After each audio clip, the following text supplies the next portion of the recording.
Coba jawab jujur, siapa sih di antara kita yang gak pengen hidup lebih lama? Bisa bangun pagi tanpa badan kelas semua, masih kuat jalan, masih jernih mikir, dan yang paling penting, hidupnya terasa bermakna. Karena umur panjang itu sebenarnya mahal, apalagi ditambah tetap sehat dan bugar. Dengan umur yang panjang, kita punya kesempatan untuk membenahi kesalahan, mengejar mimpi yang dulu ketunda, dan memperbaiki diri sebelum semuanya benar-benar selesai dan kita meninggal dunia. Tapi masalahnya, banyak kita jumpai orang yang panjang umur tapi badannya cepat rusak, sakit-sakitan, atau badannya sehat tapi hidupnya kosong. Nah, menariknya, dalam sejarah Islam ada seorang ulama yang hidup sampai 160 tahun dan di usia segitu beliau tetap sehat. Gak ada cerita anggota tubuhnya rusak, sakit-sakitan, atau bahkan lumpuh. Namanya Imam Abu Suja, dan yang bikin kaget, rahasia beliau itu ternyata sederhana banget. Kan obat-obat mahal, bukan ramuan yang aneh-aneh. Nah, di video ini kita akan ngobrol santai soal itu. Stay tune.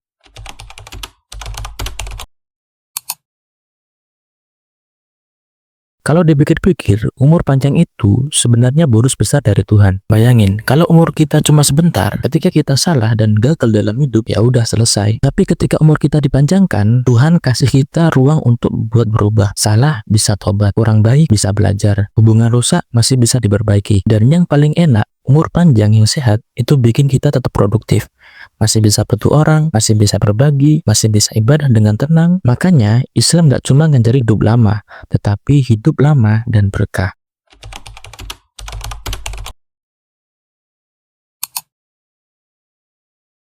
Nah, sekarang kita kenalan dulu. Imam Abu Suja ini bukan orang sembarangan.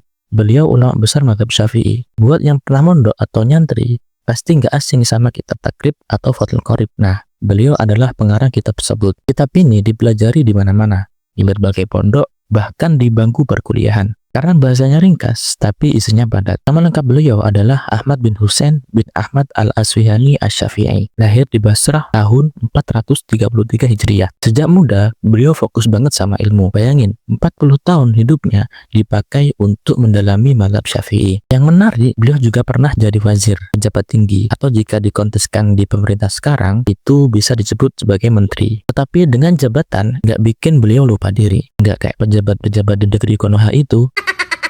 Dalam riwayat diceritakan beliau nggak pernah keluar rumah kecuali beliau sudah salat dan membaca Al-Quran. Artinya hidup beliau rapi, dunia jalan, akhirat juga jalan.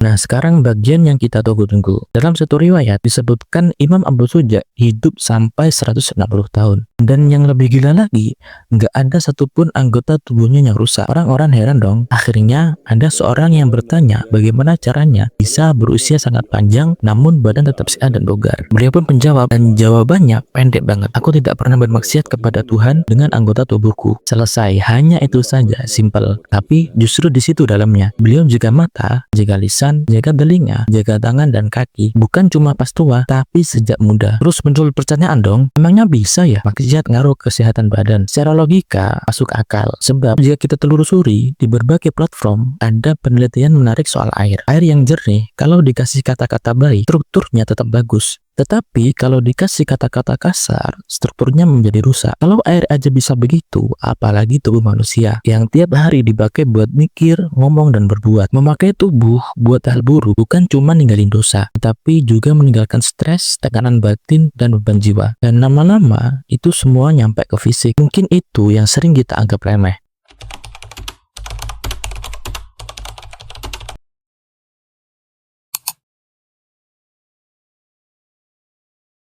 Akan tetapi, perlu diingat, Islam nggak ngajari kita pasrah doang. Menjaga diri dari maksiat harus diimbangi dengan hidup sehat. Makan yang benar, nggak berlebihan, gerak, olahraga, dan istirahat cukup. Imam Abu Suja ngajarin kita satu hal penting. Iman dijaga, badan juga dirawat. Karena umur panjang itu adalah amanah, dan kesehatan adalah sebuah titipan. Semoga dari kisah ini, kita bisa mulai jaga diri dari sekarang. Biar apa yang kita jaga hari ini, Tuhan jaga buat kita di masa depan. Kalau menurut kamu kisah ini ngena, boleh tulis di kolom komentar bagian mana yang paling ngena. Semoga kita semua diberi umur panjang, sehat, dan penuh keberkahan.